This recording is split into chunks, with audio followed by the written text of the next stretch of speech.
Welcome back to Velshi and Ruhle. Joining us now, 2020 presidential candidate and Washington State Governor Jay Inslee. Governor, good to see you again. Yeah. You have criticized, I want to talk to you about another story. We've been covering the Eric Garner story, but I want to talk about what's going on with Iran right now. You've criticized how the president has dealt with Iran, including his withdrawal from the Iran deal. On Sunday in Gibraltar, they released a detained Iranian oil tanker against the wishes of the United States, adding to the sort of mound of things that are happening between the U.S. and Iran. What would you do about this situation, this ongoing dispute with Iran, which both sides have now started ratcheting up, despite the fact that we had a deal that the United States pulled out of? What would you do about something like this? Well, we need to remove the source of the conflict, and that's Donald Trump. Look, we had a legally binding, enforceable agreement with Iran. It was being complied with. We had alliances with all of the major forces in the world to insist that Iran not become a nuclear power, and we had a capability of doing that. And he basically pulled the rug out from that agreement and tore it up. And this is the source of this tension. This is an unnecessary tension. Look, I'm against unnecessary tension in wars. That was why I was so opposed to the Iraq War. And we're seeing the same movie again. This is an unnecessary problem. But if he's we doing need to it go back wrong, and talk to Iran. If he's doing it wrong, tell us what right looks like. What's right is you call up Iran and you sit down with them and reinstitute the fundamental agreement we had, which was being followed, and reinstitute it. Now, if we can get some additional measures to incentivize Iran not to be problematic in other countries, we ought to try to do that. But fundamentally, the agreement we had, which is that they would comply with these verifiable measures, where we actually inspect them with intrusive inspections, that ought to be reinstituted, and we ought to get back to a course of not being in an unnecessary war. We've had one of those already. We don't need two. So that's a perspective that a lot of people hold, that we didn't need to be into this mess with Iran because we had a deal. Now we got something a little more complicated on Afghanistan. After nearly 20 years at war there, President Trump has hinted that he's looking into withdrawing troops from Afghanistan. Barack Obama went through the same thing and realized, you know what, Afghanistan is in a different situation. It's unlike Iran. It's almost an ungovernable place. How would you deal with that? There's a whole lot of Americans who didn't like the war in the first place, don't like the fact that Americans continue to die in Afghanistan, but there is a danger in pulling out of Afghanistan and creating yet another power vacuum in the world. Well, we feel this. My state is a place where people deploy to Afghanistan frequently, and so we understand the harm that our service personnel are still suffering in Afghanistan. I believe at this moment our national mission should not be nation building, and we should withdraw our troops from Afghanistan. We have done everything humanly possible for that region, and we ought to rely on our very effective special forces to eliminate any terrorist threat in the event that it does exist in Afghanistan, but to try to control that territory, to rebuild some country, we have done our duty in Afghanistan more than abundantly, and it's time to bring our troops home. That's the right decision. I would stand by that decision. We know we've spoken to you a lot about it in the past, and it is the central focus of your campaign, climate.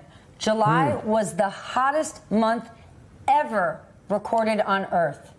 What are we to do about this? And given that fact, what do you say to all those who are still saying climate, weather, isn't it all the same thing? Well, the ignorance I've heard from some of the Republicans, including the president, is just stunning. Look, 11 billion tons of ice melted in one day in Greenland the other day, a place that Donald Trump now wants to buy, which isn't going to happen.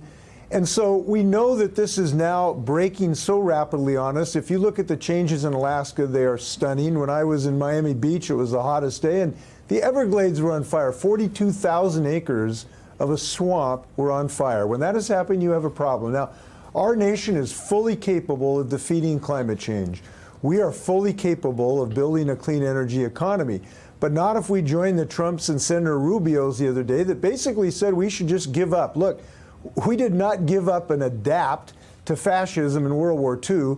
We are not going to give up and adapt to climate change. We're going to defeat it. And so we got to be based on science rather than ignorance. And I'm glad the Democratic Party, I hope we're going to have a debate, but I hope to be on the debate stage for debates 3 and 4, and I hope people can help me. I'm just about 1,800 short. You can go to jayinslee.com and help out today. You could be the 130,000s. Make sure climate change is on the debate stage. We need the Democratic Party to stand up on this. So you're 2,000 donations away. Is that what you're saying? Yeah, I hope to get there today, I hope. Let's talk about trade. trade. Help out. Let's talk about trade. You've said that President Trump's trade war undermines everything that your state has done to build global markets. It would make sense that your state is involved in global markets. One thing you and I talked about last week is the degree to which your state, what did you tell me? You said you got everything in your state, including a lot of agriculture. And the trade war is affecting, it's damaging some of your agricultural workers and farmers. Well, look, it's just my state. Iowa's being hammered. The Midwest is being hammered. We're losing these markets. People are not buying our goods. That means we're not putting people to work in the billions of dollars. And what Donald Trump does not understand is that once you lose these markets, it takes decades to get them back because these are built on relationships. So my state is hemorrhaging profits and jobs right now. We've been shut out of Asian markets just because of Donald Trump's trade war. And by the way, he then wants us to turn around and pay for it twice. Not only do our products cost more money, but we also have to pay taxes to try to reimburse some of the farmers who've been hurt. So this is what happens when you have somebody who makes decisions based on tweets and press conferences rather than rational policy. And the markets are sending us signals about concerns moving forward. It's time for a new president. We need one right now. Let's stay on that for a moment. And is this an opportunity for Democratic candidates such as yourself to capitalize on the economy? We're in the 10th year of an economic expansion. It's not a crisis, but 74% of economists surveyed have said we're due for a recession come 2021. The president and his advisors very clearly said all weekend long there are absolutely no signals out there implying a recession is coming. If you look at the data and statistics, that's not correct. Is that something you should be focusing on? Well, these are the same people that said climate change isn't coming either, so they're not really credible on this or anything else. This trade war makes a recession more likely, it reduces growth, and it reduces jobs. And we need an economy that helps everyone, including the bottom half of Americans who haven't had a raise in 25 years. Democrats, I believe, ought to be focused on getting raises for people. That's why I'm proud to have led an effort to really re-energize the union movement in this country. Donald Trump doesn't understand, not everybody's living on that avenue in Manhattan. We need working people to get jobs. We got a plan to do that.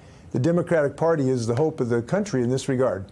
Hey, MSNBC fans, thanks for checking out our YouTube channel. Subscribe by clicking on that button down there and click on any of the videos here to watch the latest interviews and highlights. You can get more MSNBC for free every day with our newsletters. Just visit msnbc.com/newsletters to sign up now.